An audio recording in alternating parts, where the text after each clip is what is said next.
आज आपण वारकरी शब्दाचा अर्थ बघणार आहोत.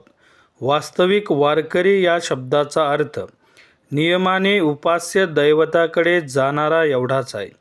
मूळ वारकरी शब्द हा वारीकरी या शब्दाचा अपभ्रंश असावा.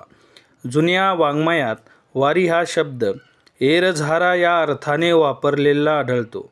आजसुद्धा तो वारी म्हणजे यात्रा याच अर्थाने पंढरपूरची वारी, जेजुरीची वारी इत्यादी शब्दप्रयोगात उपयोगिलेला आढळतो.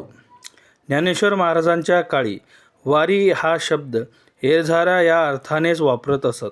उदाहरणार्थ ज्ञानेश्वरीतील व ज्ञानेश्वर महाराजांच्या अभंगात वारी हा शब्द याच अर्थाने उपयोगात आणलेला आढळतो.